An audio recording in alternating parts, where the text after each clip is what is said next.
There's definitely an art scene in Staten Island. Don't be fooled by mainstream media. Staten Island has little pockets of art, creative people, new businesses. Say your name and title, and I'll do mine. All right. Hi, I'm Elizabeth Bennett, the Executive Director at Staten Island Arts. And I'm Jenna Mimoso, Deputy Director. And today we're going to be taking you on a tour of some of our favorite locations and businesses on the North Shore of Staten Island, highlighting the connection between art, commerce, and culture. Here we are at Everything Goes Book Cafe, where literally everything goes. You can find music, you can find art, you can find food, you can find it all here at Everything Goes. This place is like the closest to New Orleans in New York. They've made their own library here, people donate books, and they're educating the community around them, which is very important. And now I'm in my living room here at ETG. I think I'm gonna buy this one. I think I found a winner. Jane Pitney. It says, kids, you need an adult if you want to see how this works. So welcome to Staten Island Makerspace. This is a place that's at the intersection of old traditions and new artistic practices, and it's a place where everybody can find everyone else in the Staten Island art community. Emily, can you tell us a little bit about the Makerspace members who are operating their own small businesses out of Makerspace? Michael Ardito, he runs a company called Hometown Type, and he restores and resells typewriters. So it's kind of magical in a way. I've noticed that his space has grown. Yes. And I hope that that's because his business is growing. Yeah, absolutely. So he is actually one of the last typewriter repair shops in New York. Wow. And he's right here in Makerspace. Here we are at Flagship Brewery, the renaissance of brew culture on Staten Island. The way this place looks now has a lot to do with how the community wanted it to be. A lot of the stuff you see like this flag those are by people that just hang out here. They just did that one day, you know? There's an art scene here. He just said it, we're here, we're all here. And I think that's what makes a community or a neighborhood attractive to just be around or live or open a business. That's what might get people to this neighborhood for the first time. That's what people that frequent this neighborhood, I think, love about it, and we just want to be somewhere in there. Hi, Julia. Hi, how are you? Oh, Julia. Hello. Hi. Oh my God, Julia looks amazing. Thank you. It goes all the way to the back, so if you, so. You did such a beautiful job setting this up. Am I spelling Jasmine?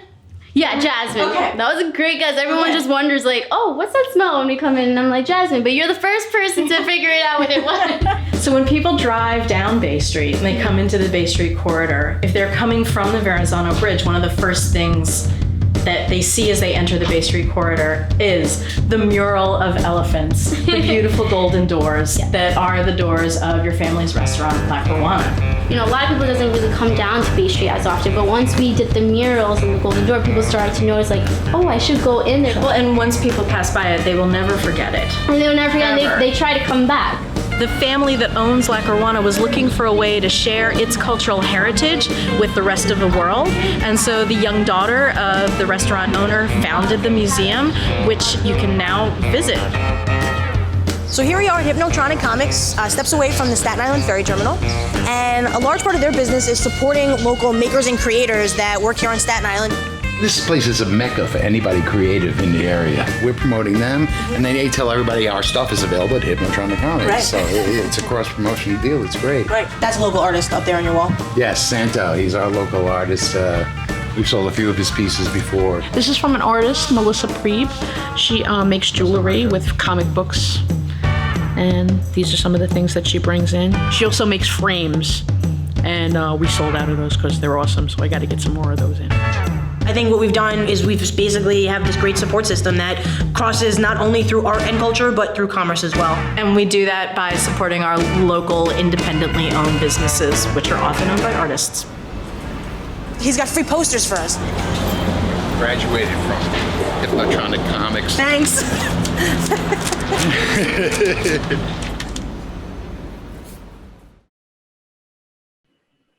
And we are live. Welcome, everyone, to the very first Q&A for the Downtown Film Festival. My name is Kevin Fairchild, and I am the coordinator for the Downtown Film Festival. Hi, everyone. Welcome to it. And I am joined by three of the filmmakers from our Avant-Garde cinema program. Daniel Smith with St. Mark's. Hey, how you doing?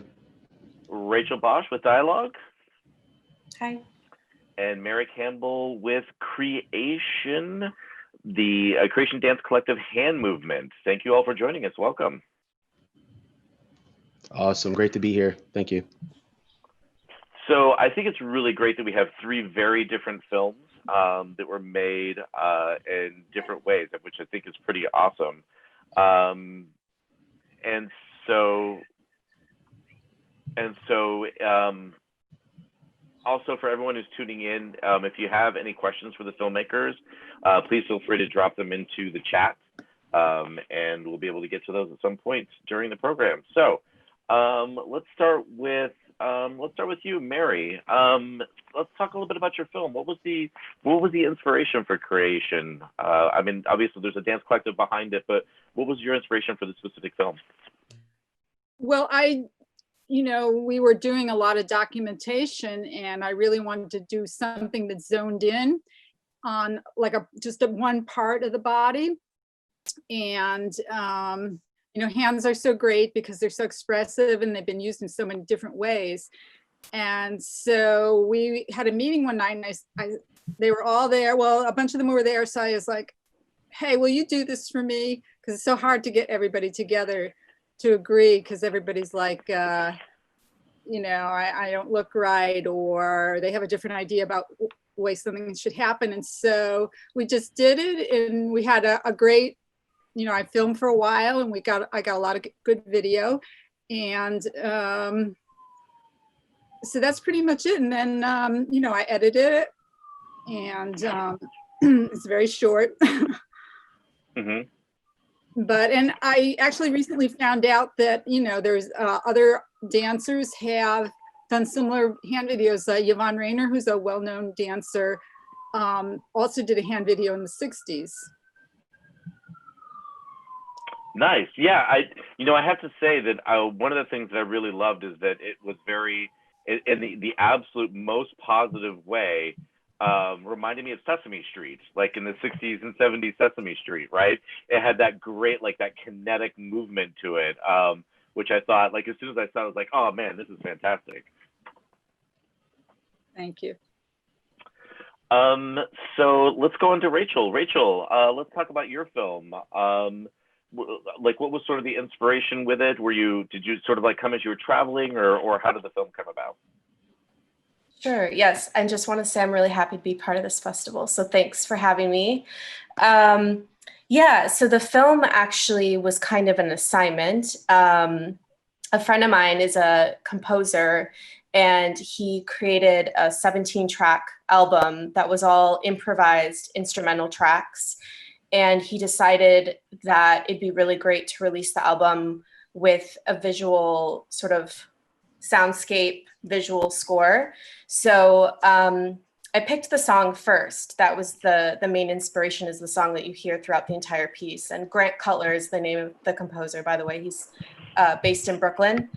And so the only guidelines I had was that, one, the film had to be black and white, and two, that there had to be an element of improvisation, similar to his experience actually directing musicians as they recorded the album. So I have a background in photography, so I really felt like this was my opportunity to kind of go back to those roots in sort of a classroom space where you're given an assignment and you're really using that to focus on things like lighting, composition, playing with textures, exposure. And so that's really what, guided me. And in the end, I really wanted it to be kind of about this tension between the natural world and the material world. And so you see throughout the film sort of a collaging and a playfulness around, man-made objects and natural formed, spaces and objects and landscapes. And I was just really inspired by the beach. I started filming in Miami. I happened to be on vacation there, and I had my two dogs. And then I ended up continuing locally in Staten Island, and then as well as in Omaha, Nebraska, where I have a lot of family. So it was kind of like three locales that I felt like had a strange relationship to one another. Yeah, that's fantastic. I'm glad you mentioned the idea of like the sort of like the man-made and the nature. I think it's particularly with objects that you find, it's really amazing to see sometimes how nature tries to reclaim things that have been altered by man, but they can never really fully quite do it. Like you can't, it's very hard to erase the touch of man from those objects, right? Yes, and also just kind of thinking about kind of the loop between them, Yeah, like you're saying, sort of the cycle of them. And so for me, the sandbag was really a focal point because it's such a simplistic thing. It's, it's something that's just filled with sand, but the shape and the forms that you could create with it visually, I thought are just stunning. And it almost reminded me of, bodies or, people stacked on one another to create this larger wall. Yeah, fantastic. Daniel, how about you with St. Mark's Place? St. Mark's, I'm used to St. Mark's Place because that's where I live. Yeah. With St. Mark's, talk a little bit about the inspiration from that and where it came from. Well, the inspiration, I'm always writing constantly. I think technology has allowed us the opportunity to be able to write our ideas down and just be able to record things in a short period of time. So when I have an idea come in place, I just get right on my notepad on my phone, write it down. And right here on St. Mark's, we have an old church that's been here. It was here, I think, in 15, and then it burnt down and they actually rebuilt it. But it's an awesome looking church. It's beautiful, but it's kind of creepy looking. And you know how it is here in the Northeast. It's mostly overcast, cloudy. And so, my brain started turning as the winter came along, and I wanted to do something like a psychological type of thriller. And on the door of the church, there's a plaque that says Dakota Group on it. And I started, just as I'm walking up and down these stairs day after day, I said, you know what? They have this camera on this church door and it says Dakota Group. I'm like, let's start, creating some story where, there's some underground layer here of information.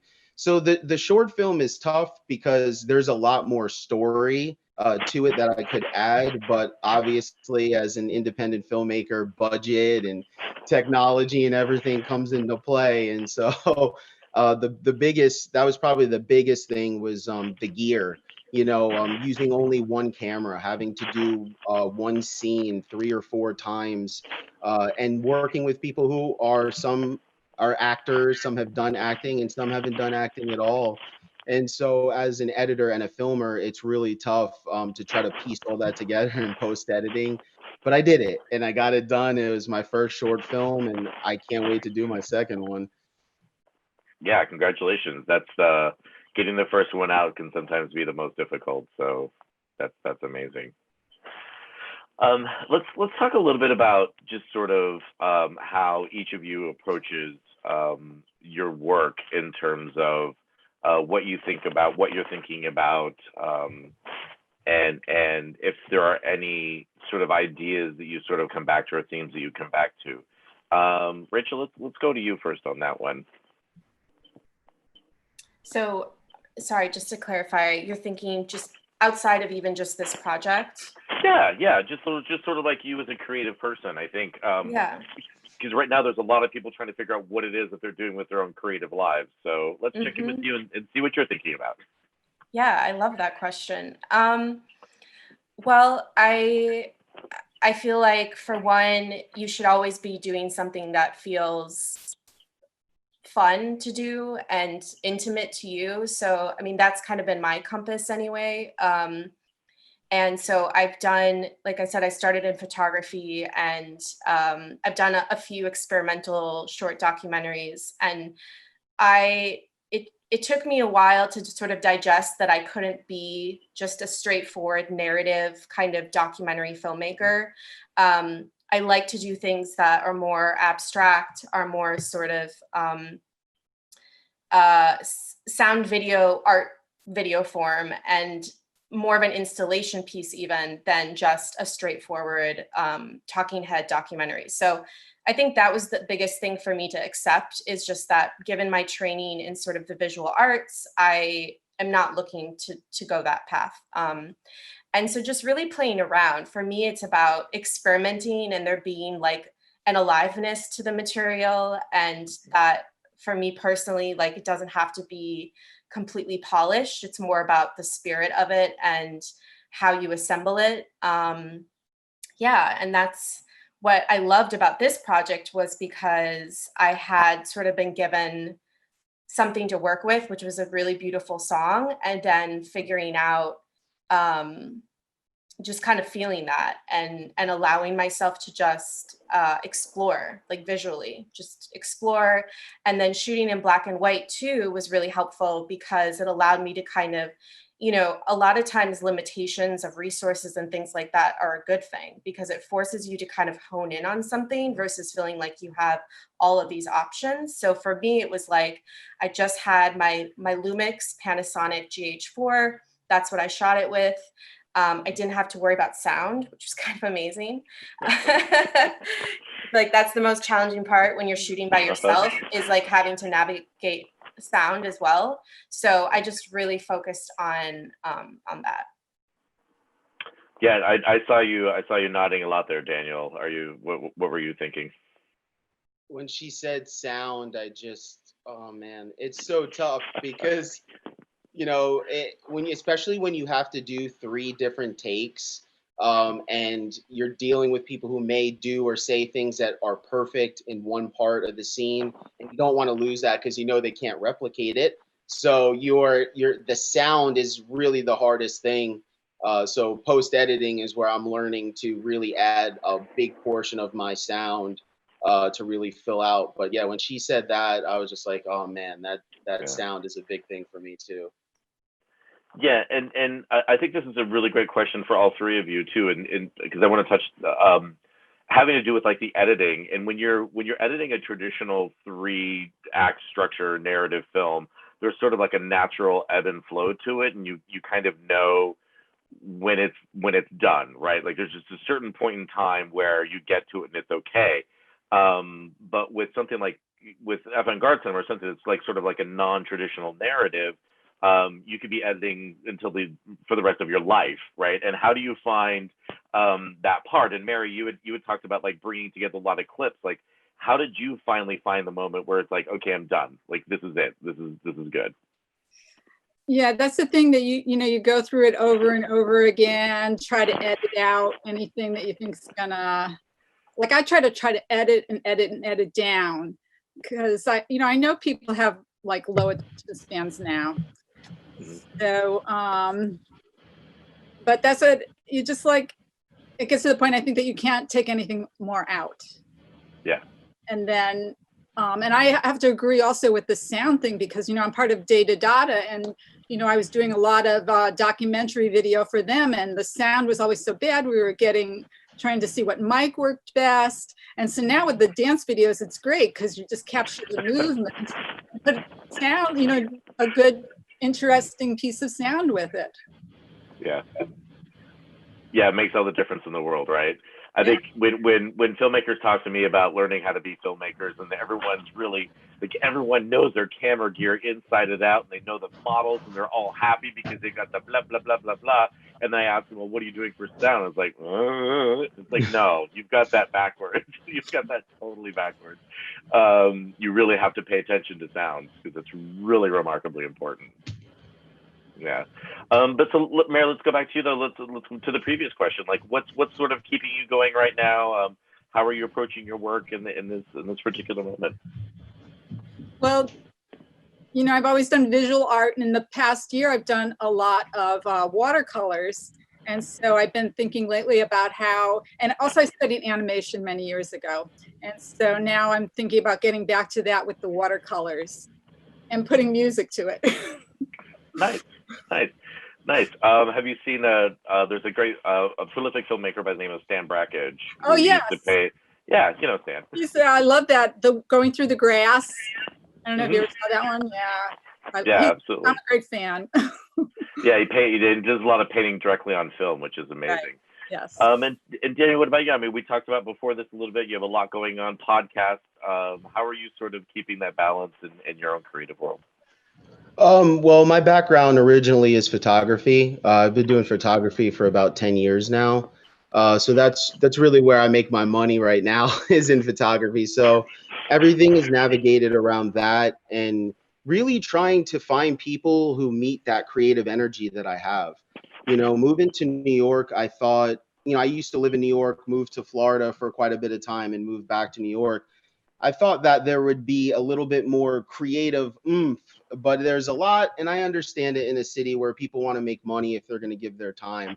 But at the same time, I'm looking for someone who's just as passionate about those projects as I am. And that's the toughest thing, because the creative process, as far as breaking it down, I like to get an idea and then sit on it a little bit. I took a creative psychology class last semester, and it was really enlightening to me because most people think that the creative process you get in an aha moment and then that is the creative idea that takes you to stardom, but really it's not. Most great things that we know and were time, they were edited, re-edited, put out, slammed, told it was garbage, redone again. I mean, so it's really just a process over time, and you have to allow yourself to be able to allow the external world around you to kind of happen. So then that way you can take ideas for your internal passion.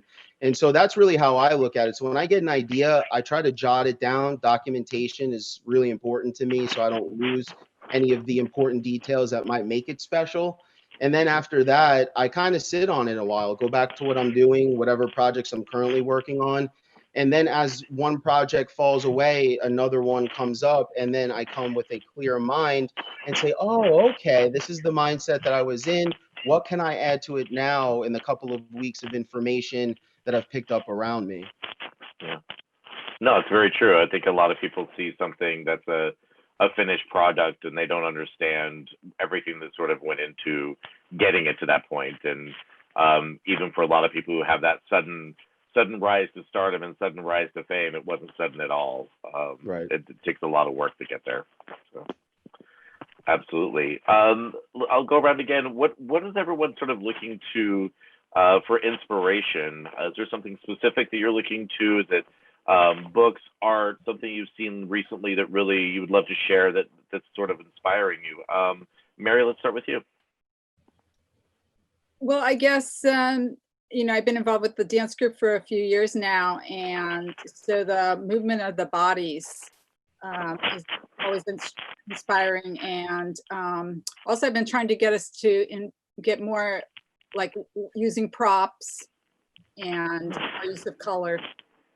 So, and then I bought a body cam. So it's been interesting to, take video with that and then see what comes out of it. Yeah. And you mentioned Data Data too. Can you talk about that a little bit for those who don't know? Well, Data Data is a performance art collective, and it was started by Viv Vassar in 2001. And we've been creating shows and participating in all different kinds of, it's like inspired by Fluxus and Dada. Fluxus was an art movement from the 60s and Dada, from 1910. And so it's like experimental performance art and interactive. And so, yeah, it's been interesting for us because our work is so interactive these past few months to decide, how we would continue doing work. And so we did like a Zoom thing that we recorded, and now we're working on another recording of compilation of performances. Nice. Daniel, let's go back to you. What are you sort of looking at right now for inspiration? What's inspiring you? Right now, I'd say a lot of music is actually inspiring me, even visually. There's a band called From Indian Lakes.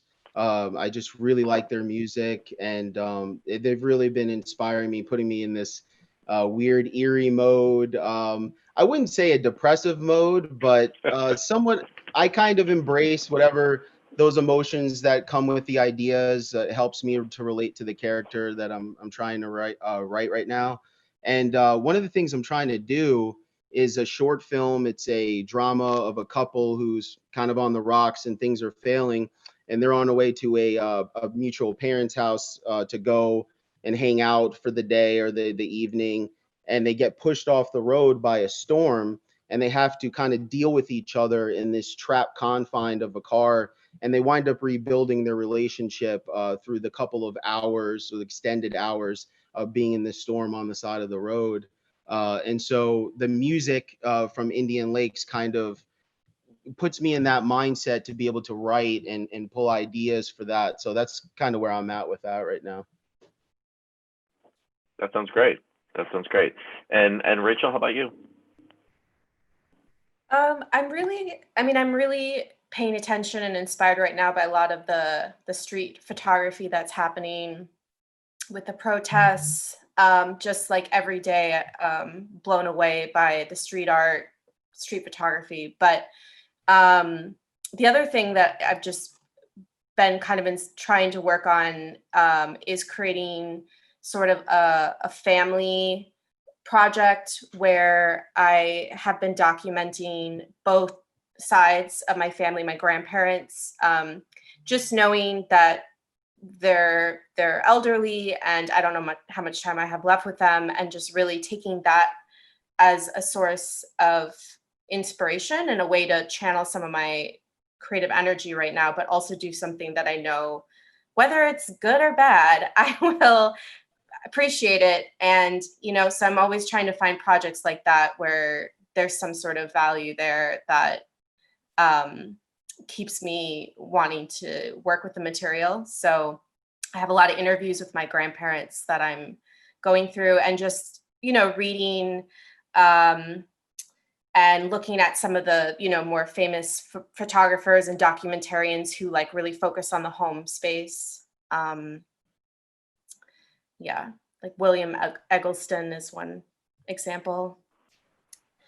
No, that's fantastic.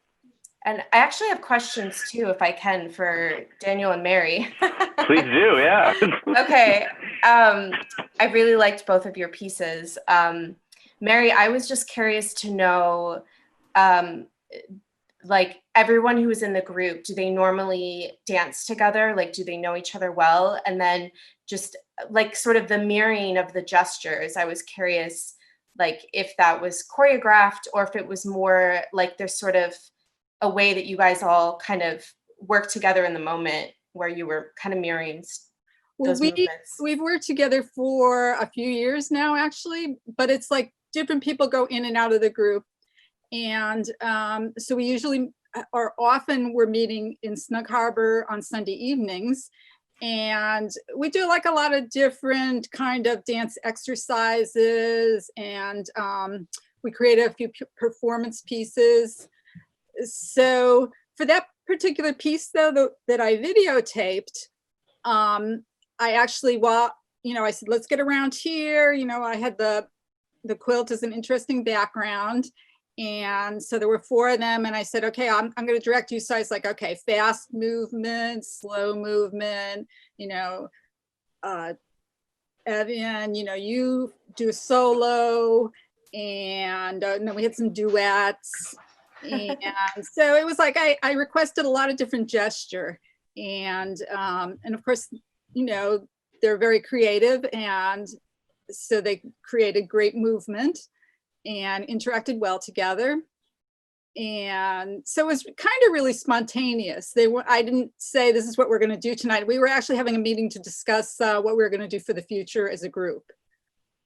So, and it just worked out, probably because there were no expectations. Yeah, I feel like that too. And Daniel, my question for you, since we were talking about sound, one of the things that stood out to me about your piece was just the use of sound effects and things like that. Like, I'm just curious if you did that, and just like how you were thinking about that to create, certain scenes where there was no dialogue or other music. But I thought you did a really great job. I was scared at one point. Thank you. Well, when we were talking about sound earlier, it was an issue because of the multiple takes that I had to do, and it just really became a serious issue because I only had one camera to work with, but I needed to have those scene changes, especially sometimes be rapid. So I'd have these fluctuations of sound, and it just, when I was editing, it would not line up correctly.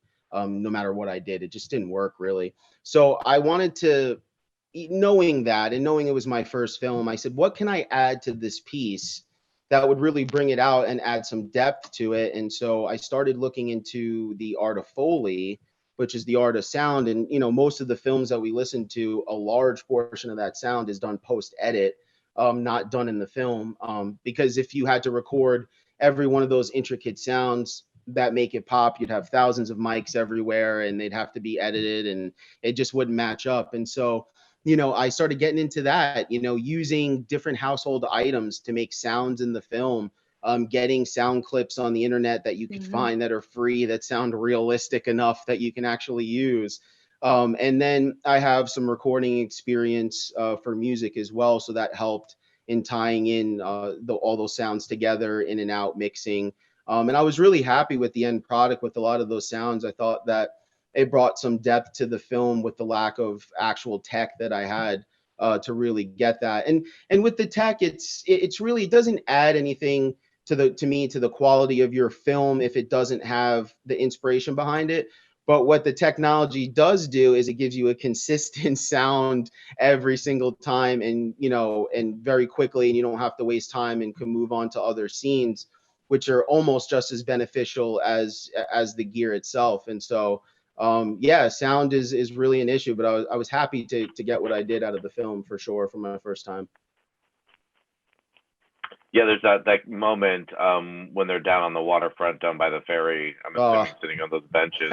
Yeah. But when I was listening to it, though, I have to say that I felt like it was intentional, and I felt like it actually worked with what was happening on screen, because there were moments where you could tell that it was ADR.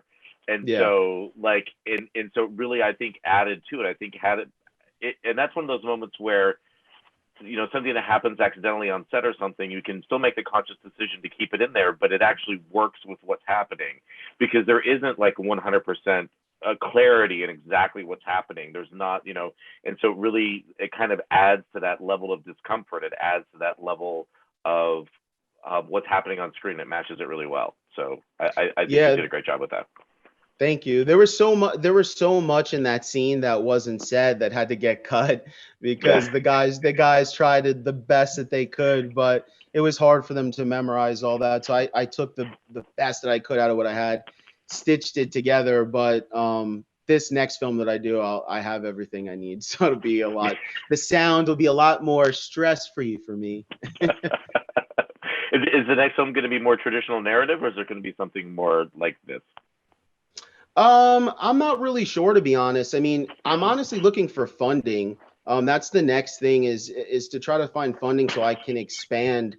Because I write these things out and then I have to go back and then break them down in what I can realistically shoot. And I would love to do a project where I'm not saying I'm not to get a budget of 100 million right off the bat, but it'd be nice to make a 30-minute short film, or a 20-minute short film with limited road blocking, where I can actually just stay seamlessly in the project. That would be awesome to see how I would react and how I would be able to create under those types of things, because I've done the grind thing, baby. I've grinded. My skin is in the cement. So I'm waiting for a little bit more to take me to the next level of where I want to be. Yeah, I know that feeling all too well. Although I've known many filmmakers who worked on multi-million-dollar projects, and they would still say the same thing. They've still got the grind. Artists, we internally just beat ourselves up so much in our projects. We always think it's not finished. We always think we can do better. It's crazy, Yeah, it's hard to do. It's hard to do. I think the other thing that I love about cinema and I love about art is the ability to really talk about the world that's happening around us. Rachel, you had talked about looking at the street photography of everything that's happening right now in the protest movements, which is they're remarkably important.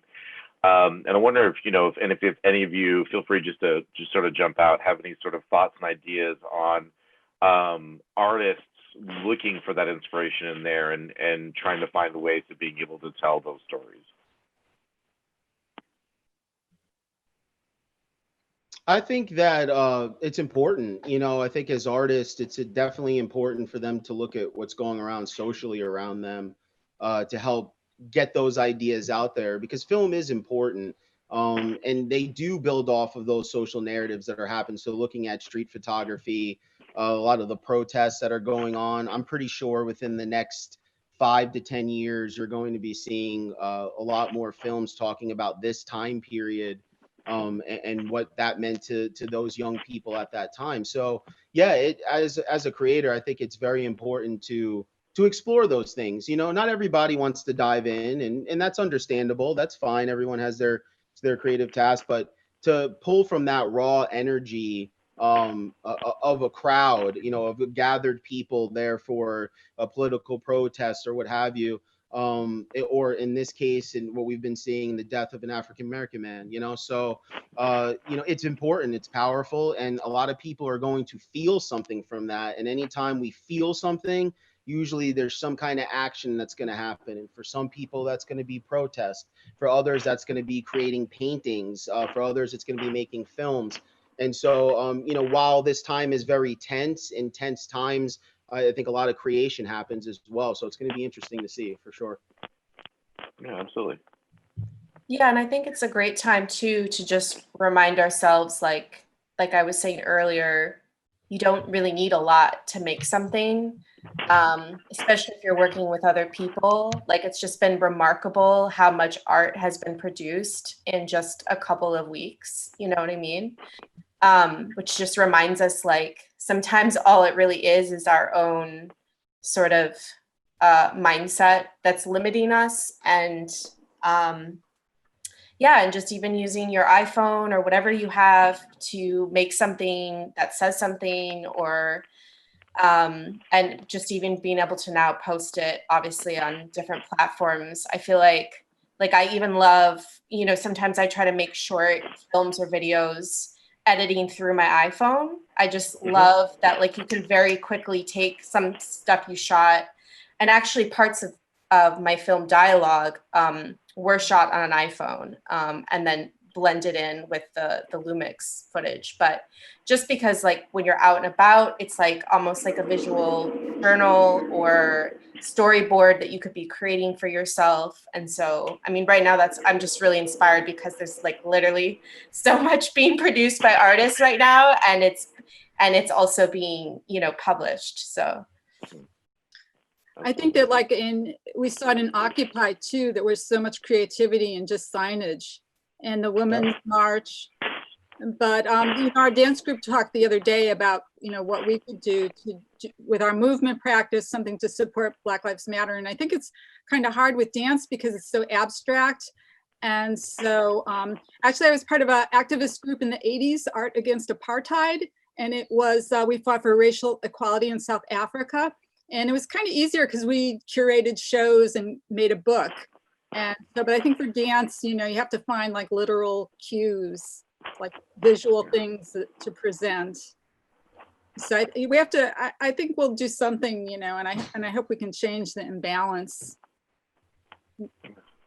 Absolutely. Yeah. Dance is such a remarkably abstract expression in so many ways. And I actually tried making a dance film a long time ago and ultimately didn't come to fruition. But, just as a writer, beginning to start to think about writing in movement is a very different process than writing in words. And I have a deep amount of respect for dancers and choreographers. Excellent. Well, unless anyone else has any other questions or anything, is there any final thoughts from you guys from about this or anything happening? Yeah, I wanted to say that if there's anybody out there who's watching this, if you're a creator of any type, just don't give up on what you're doing. If you're doubting your work or what's going on, it may not be today, it may not be tomorrow, but if you continue to work and you continue to grind, you'll put yourself in positions for people to notice you, and just keep cranking out the work. And there's nothing wrong with doing multiple things. You don't have to be great at just one thing. You could do multiple things to express yourself and just keep creating. That's great. So on that, thank you, everyone. Thank you, Daniel, Mary, and Rachel for being here. Appreciate it greatly. You got our nightly Q&As off to a great start. We will be back tomorrow, starting at 2 o'clock, actually, with Venus Anderson and the Made in New York PA training program. If you or someone in your life is looking to get into sort of like the mainstream production world, the Made in New York PA training program is a great way to do that. It is a free program that you'll learn just about as much as you're going to learn in film school. Trust me, I've been there. And there's no learning, there's no training like doing it in the real world. So that's going to be at 2 o'clock. Check out Staten Island Arts website for the ticketing link for that. And then we're going to be back tomorrow night at 7 o'clock with our nightly Q&A with filmmaker from the Thriller Package. So again, thank you very much. Hope everyone watched the films. If you haven't had a chance to, they're still going to be up until Sunday night at midnight. And yeah, thank you everyone so much for participating. We appreciate it. Thank you, Kevin. Thank you, Kevin. Thank you guys. Take care. Nice to meet you.